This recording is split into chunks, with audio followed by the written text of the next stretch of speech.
If you meditate, do inner work, and still scroll mindlessly, complain, and live on autopilot, Carl Jung would say your consciousness isn't expanding, it's shrinking. And one of these behaviors alone can undo an entire hour of spiritual practice. If this feels uncomfortable, good. Because most people trying to raise their consciousness never realize they're slowly lowering it the rest of the day, without noticing it's happening. You don't lose awareness all at once. It contracts quietly. Jung discovered that consciousness isn't just built through meditation or shadow work. It's eroded through unconscious daily behaviors that slowly fragment attention, weaken presence, and dull awareness. That erosion is why clarity fades even when the practices stay. Today I'll show you the everyday behaviors Jung identified that gradually lower spiritual awareness, starting with one you probably engage in for hours a day without ever questioning it. Here's what Jung understood that changes everything. Spiritual awareness is like a flame. It requires constant protection from winds that would extinguish it. And modern life is filled with seemingly harmless behaviors that act like constant wind, slowly diminishing your consciousness. You might think you're doing nothing wrong, but Jung discovered that unconscious daily patterns create slow consciousness contraction that undoes the expansion you've worked to create. Jung called this the erosion of consciousness through unconscious living. You can meditate for an hour each morning, but if you spend the rest of the day engaging in consciousness-lowering behaviors, you're losing more ground than you're gaining. Most people focus on adding practices to raise consciousness, but ignore the behaviors that lower it, which is like filling a bucket with holes. Most spiritual teachings focus on what to do to expand consciousness, but Jung focused on what to stop doing to prevent contraction. Because maintaining expanded consciousness requires eliminating the unconscious behaviors that slowly erode it. And these behaviors are so normalized in modern life that most people don't recognize them as harmful until their awareness has significantly diminished. The first behavior reveals what you're consuming. Jung's first observation: consuming content mindlessly. Scrolling social media, binge-watching shows, reading news compulsively, slowly lowers your consciousness by fragmenting your attention and filling your psyche with meaningless information. Every moment spent consuming without purpose is a moment your consciousness contracts rather than expands.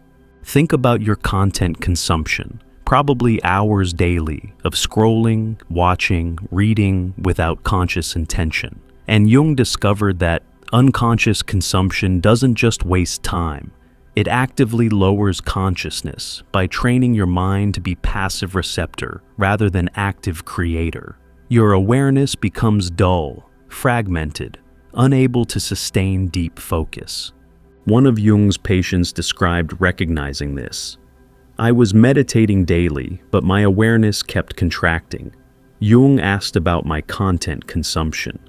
I realized I was spending hours scrolling mindlessly, watching shows I didn't even enjoy, reading news compulsively. He said this unconscious consumption was fragmenting my attention and lowering my consciousness faster than meditation could raise it. The moment I eliminated mindless consumption, my awareness stabilized and began expanding again. This is what Jung meant by the fragmentation of consciousness through passive consumption. Every moment of mindless scrolling is training your mind to be scattered, reactive, passive. And scattered, reactive, passive mind cannot maintain expanded consciousness. The content itself might not be harmful, but consuming it without conscious purpose slowly erodes the focused awareness spiritual development requires. You'll recognize this if you notice your attention span decreasing, if you can't focus deeply like you used to, if your mind feels fragmented and scattered. Unconscious consumption is slowly lowering your consciousness by training mental habits incompatible with sustained awareness. But consumption is input. The second behavior reveals what you're doing with your thoughts. Jung's second observation, complaining habitually about circumstances, other people, your life situation, slowly lowers consciousness by keeping you identified with victim mentality and focused on what's wrong rather than what's possible. Every complaint is a decision to contract rather than expand, to focus on problems rather than solutions, to remain unconscious rather than become conscious. Think about how often you complain, probably more than you realize, about traffic, weather, politics, other people, your job, your circumstances. And Jung discovered that habitual complaining isn't harmless venting. It's consciousness-lowering behavior that reinforces victim identity and trains your mind to focus on what's wrong, which prevents the expansive awareness spiritual development requires. One of Jung's analysans described eliminating this.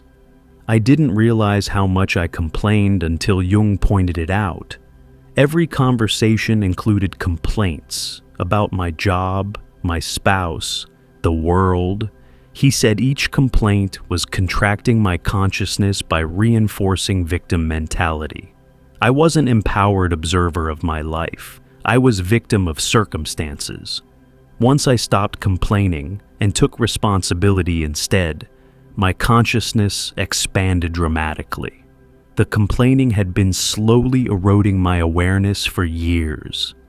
This is what Jung meant by the victim consciousness of habitual complaint. Complaining keeps you in contracted state, where you're at mercy of external circumstances rather than empowered creator of your experience. And this contracted state is incompatible with expanded consciousness. You can't simultaneously be conscious observer and unconscious complainer. Every complaint lowers your consciousness by reinforcing the wrong identity. You'll recognize this if you notice yourself complaining frequently. If conversations revolve around what's wrong, if you're focused on problems rather than possibilities.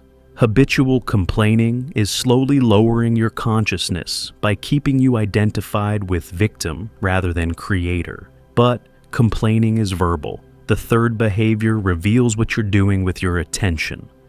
Here's Jung's third observation.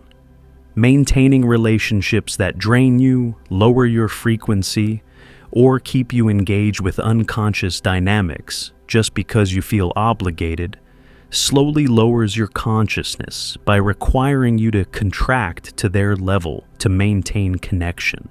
Every interaction that requires you to be less conscious to connect is slowly eroding the consciousness you've worked to develop. Think about relationships you maintain, despite them feeling draining or toxic. Probably several family members who pull you into drama, friends who can't engage at your consciousness level, connections maintained through guilt or obligation. And Jung discovered that these relationships don't just drain energy, they actively lower consciousness by requiring you to operate at lower frequencies to maintain the relationship. One of Jung's patients described releasing these. I was maintaining relationships with people who kept me engaged in unconscious dynamics, gossip, drama, surface conversation. I felt obligated to stay connected. Jung said these relationships were lowering my consciousness because every interaction required me to contract to their frequency. The moment I released relationships I'd outgrown, my consciousness expanded significantly. The relationships had been slowly pulling me down to maintain connection. This is what Jung meant by the consciousness cost of misaligned relationships. You can't maintain high consciousness while regularly engaging at low consciousness levels. Every interaction that requires contraction slowly trains your consciousness to operate at lower frequency. And frequency is habitual. The more time you spend at lower levels, the harder it becomes to maintain higher ones. You'll recognize this if certain relationships consistently leave you feeling drained or contracted. If you notice you operate at lower consciousness with specific people, if you're maintaining connections out of obligation rather than genuine resonance, these relationships are slowly lowering your consciousness by requiring repeated contraction. But relationships are external. The fourth behavior reveals something internal. If you're doing these, consuming content mindlessly, complaining habitually, maintaining draining relationships, Jung would say, you're slowly eroding consciousness through unconscious daily behaviors. Awareness you've built through practice is being lost through these patterns. Before we continue, check out our new guide, True Self-Discovery, with 24 practical reflection exercises designed to help you find your way within. Click below to get true self-discovery. Now, these final behaviors reveal subtler erosion patterns. Jung's fourth observation: speaking unconsciously, filling silence with unnecessary words, talking without purpose, speaking to hear yourself rather than to communicate truth, slowly lowers consciousness by training you to be unconscious in your expression. Every word spoken without intention is a moment of contracted awareness, and these moments accumulate into consciousness erosion. Think about how you speak daily. Probably much of it is unconscious, filling awkward silences, making small talk you don't care about, talking just to talk. And Jung discovered that unconscious speech doesn't just waste breath. It actively lowers consciousness by training you to operate on autopilot rather than from intentional awareness. One of Jung's analysts described changing this. I realized I spoke constantly without conscious intention, filling every silence, making small talk I didn't care about, speaking just to speak. Jung said every unconscious word was lowering my consciousness by training me to be unconscious in expression.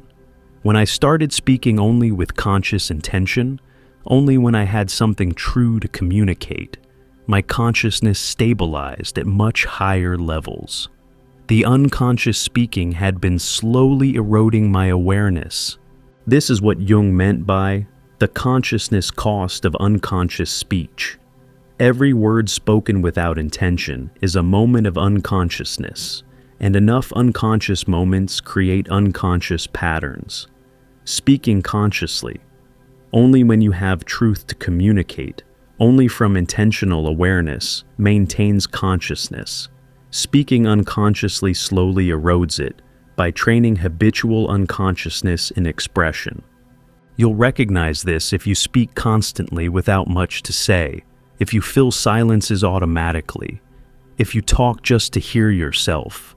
Unconscious speech is slowly lowering your consciousness by training you to operate on autopilot in communication rather than from intentional awareness. But unconscious speech is outward. The fifth behavior revealed what you're doing internally. Jung's fifth observation: using distraction to avoid feeling difficult emotions, reaching for phone when uncomfortable emotions arise, keeping busy to avoid feelings, using entertainment to numb pain, slowly lowers consciousness by preventing the emotional processing required for consciousness expansion. Every emotion avoided is consciousness opportunity lost. Think about what you do when difficult emotions arise. Probably reach for distraction, phone, food, entertainment, busyness. And Jung discovered that habitual emotion avoidance through distraction doesn't just postpone feeling. It actively lowers consciousness by training you to be unconscious of your emotional reality. And consciousness requires feeling what's present, not avoiding it. One of Jung's patients described confronting this.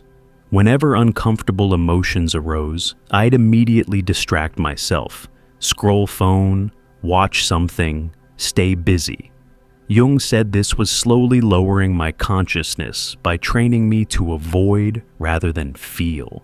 Consciousness requires staying present with whatever arises, including difficult emotions. When I stopped using distraction to avoid feeling and started staying present with discomfort, my consciousness deepened dramatically. The avoidance had been keeping me on the surface. This is what Jung meant by the surface consciousness of habitual avoidance. You can't develop deep consciousness while avoiding depth of your emotional reality. Every time you reach for distraction rather than feeling what's present, you're training yourself to remain on the surface. And surface consciousness is contracted consciousness. Deep consciousness requires feeling whatever arises without reaching for escape. You'll recognize this if you automatically reach for distraction when discomfort arises, if you use phone, food, or entertainment to avoid feelings, if you keep busy to prevent emotional material from surfacing. This habitual avoidance is slowly lowering your consciousness by preventing the depth emotional processing requires. But emotion avoidance is reaction. The sixth behavior reveals the most subtle erosion. Jung's final observation, moving through daily routines on autopilot, brushing teeth while thinking about something else, eating without tasting, walking without noticing, slowly lowers consciousness by training you to be absent rather than present. Every moment lived unconsciously is consciousness being eroded, and most people spend majority of their day on autopilot. Think about how much of your day you're actually present for. Probably very little. Most activities done automatically while mind is elsewhere. And Jung discovered this is the most insidious consciousness-lowering behavior because it's so normalized. But living on autopilot is training yourself to be unconscious during the majority of your life, which slowly but inevitably lowers consciousness. One of Jung's most developed patients described changing this. I realized I was present maybe 5% of my day. The rest was autopilot. Brushing teeth while thinking about work, eating without tasting, walking without seeing. Jung said this habitual unconsciousness was slowly eroding my awareness. The spiritual practice isn't just meditation, it's bringing consciousness to every moment. When I started being present during ordinary activities, my consciousness stabilized at levels I couldn't reach through formal practice alone. The autopilot living had been the main cause of consciousness contraction. This is what Jung meant by the consciousness erosion of habitual unconsciousness. Consciousness isn't something you do during meditation and abandon the rest of the day. It's sustained presence through all activities. And living on autopilot, being absent during majority of your life, slowly trains your default state to be unconsciousness rather than consciousness. Every unconscious moment erodes the consciousness you're trying to build. You'll recognize this if you realize hours have passed without being present, if you can't remember your morning routine, if you're always thinking about somewhere else. Autopilot living is the most common and most damaging consciousness-lowering behavior, because it trains unconsciousness as your default state. Everyday behaviors slowly lowering your spiritual awareness. Consuming content without conscious purpose. Fragmenting attention through mindless scrolling. Engaging in unconscious complaining. Reinforcing victim mentality. Maintaining toxic relationships out of obligation. Contracting to lower frequencies repeatedly. Speaking without conscious intention, training unconscious expression, avoiding difficult emotions through distraction, preventing depth processing requires, living on autopilot without presence, training unconsciousness as default state. Jung would want you to understand. Expanding consciousness isn't just about adding practices. It's about eliminating behaviors that erode consciousness faster than practices can build it. You can meditate daily, but if you're spending rest of your day engaging in these consciousness-lowering behaviors, you're losing ground. Most people focus entirely on what to do to expand consciousness, meditation, shadow work, spiritual practices. But Jung insisted, what you stop doing is as important as what you start doing. These everyday behaviors are normalized in modern life, but they're incompatible with sustained spiritual awareness. You can't build consciousness while simultaneously engaging in patterns that erode it. If you recognize yourself doing any of these, mindless consumption, habitual complaining, draining relationships, unconscious speech, emotion avoidance, autopilot living, Jung would tell you, this is why your consciousness feels like it's contracting despite your spiritual efforts. You're building awareness through practices while eroding it through unconscious daily behaviors. Stop doing these things. Not gradually, immediately. Eliminate mindless consumption. Stop complaining. Release relationships that require contraction. Speak only with intention. Feel emotions rather than avoiding them. Bring presence to every activity. These eliminations will expand your consciousness faster than adding more practices ever could. Consciousness is maintained through constant vigilance. Every unconscious moment is erosion. Every conscious moment is building. You're choosing in every moment whether to be present or absent, conscious or unconscious. And those choices accumulate into either consciousness expansion or consciousness contraction. Protect your awareness like the flame it is. Modern life is filled with winds trying to extinguish it. These everyday behaviors are those winds. Eliminate them, and watch your consciousness stabilize and expand naturally. Not through more effort, but through removing the obstacles preventing the expansion that's trying to happen. Subscribe to explore Jung's insights on protecting and expanding consciousness through elimination rather than addition. To dive even deeper into Jung's revolutionary psychology and what it means for your spiritual awakening, click the recommended video on your screen now.